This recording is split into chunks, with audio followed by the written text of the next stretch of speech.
Well, hello everyone. I hope you guys have been having a great time here with a little time off, hopefully, and spending with family and friends. But I wanted to come to you another time before the end of the year, and we'll let a couple of minutes, or not probably a couple of minutes, but a little bit here for people to get on. It's been, oh golly, about a week and a half, 2 weeks since I've done a Facebook Live. And I just knew that I really wanted to, hey Barbie, how are you doing? I just knew that I wanted to come to everyone again before the end of the year. Hey Jersey, this time of year we have, hey Courtney, thanks for connecting. We start thinking about all the things that we've done or haven't done in the last year, and then we're all excited about what we're going to do in the next year. And the question came up for me was failure, and the statement that I made, hopefully shifted a couple of thoughts for you, is failure in your future for 2018? And my immediate response is, I hope so. And that doesn't mean that I'm being pessimistic, but the reality is that success comes from failure. And so the question is, what is failure?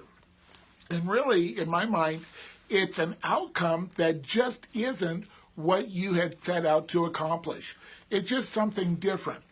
And so when we start gathering the information about what we have done or haven't done, sometimes we get into this mindset that failure is bad, and really it's about how we embrace it. And so the Garyism that I really have connected to this is that launch and adjust, and that's what comes into play here, because there is no success without failure. I don't know anyone, and I study a lot of biographies, a lot of history, and everyone has gone through something. They have done things that have not, quote, worked. And some of the things that have not, quote, worked ended up to be the success that they didn't even know they were looking for. An example of that is the Post-it note. The Post-it note was a failure because they were looking for a glue, and here became the #1 selling product that was technically a failure, but they found a use for it. And so as we look at failure, it's truly how we embrace it. It's not going to feel good. Failure, when we have a disappointment, is supposed to be that, but it's a point when we can decide what is it that we want to, when we launch and adjust, what do we adjust to? And that, a lot of times too, we have this, failure is connected to fear. And so we don't want to feel bad, we don't want to look bad, we don't want to get embarrassed, and so that fear can actually stop us. But what I want to share with you is that fear is absolutely normal. But we can have that fear that motivates us and allows us to keep on the journey, or we have that fear that can actually stop us. So it's a conscious choice. John Maxwell always talked about failing faster, but that doesn't mean that we have to fail stupid. What I mean by that is we just don't have to go out and, in the old vernacular, willy-nilly just put anything out there hoping something sticks on the wall. And so I wanted to go through some action steps that I think will hopefully, really engage you in a little different way as we start looking at how to prepare for the new year. And so the first step is something that's very traditional, is write down all of your outcomes. And I'm positioning this in a little different way. I want you to think about your outcomes, not your goals, but your outcomes for 2018. The date that I would like you to think about is December 5th, or December 15th, 2018. But write down all of the outcomes, the things that really motivate you, that, there's called the big, audacious, hairy goal. And I tell you what, I have done something in an adjustment that I want to be sharing for the first time at the boot camp. That's a little bit of an adjustment to this that is going to give it even more power. And if you happen not to join us at the boot camp this time, I will share it in February after the boot camp with everyone here on the Facebook Live. But write down all of the outcomes.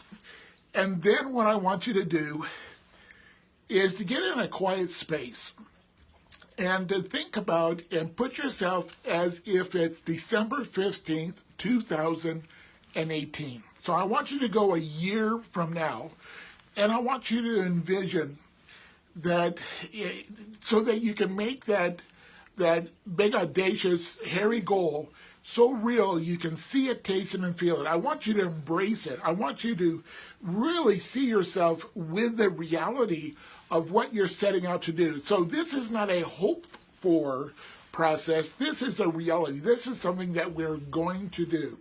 And now you might say, well, what happens if it doesn't? We can always readjust. But when we go into it, we have to take the brakes off. We have to truly commit.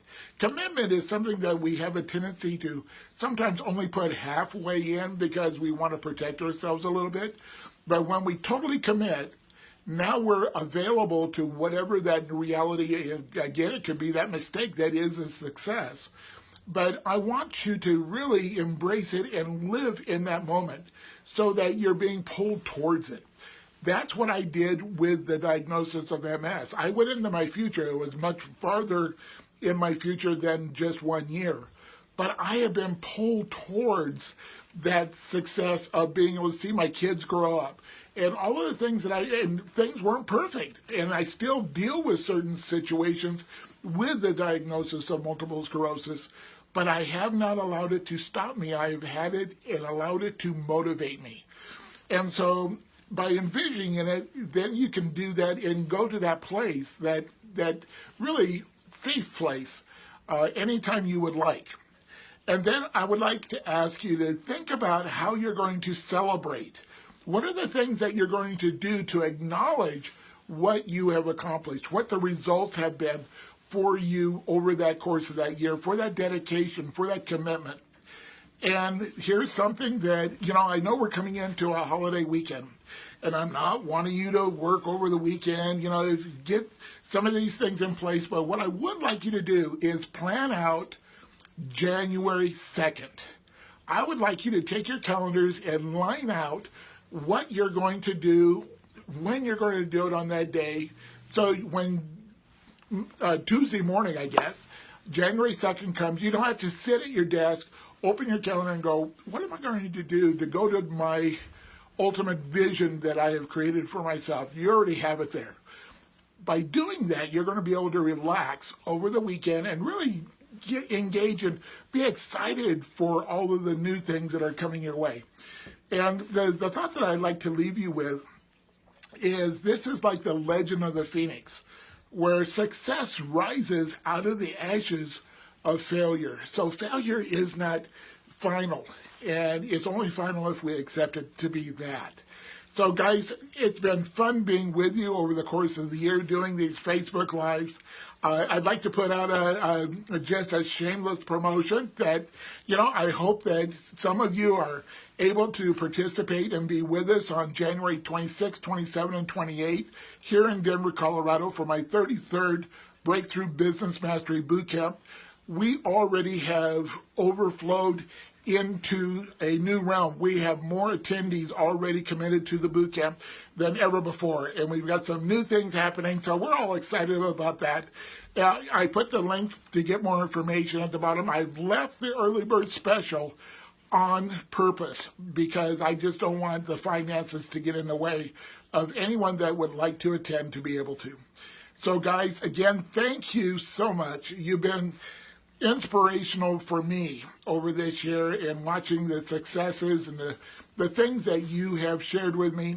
I appreciate you so much, and here's to a fantastic, glorious 2018. Love you all. We'll talk to you next year. Bye.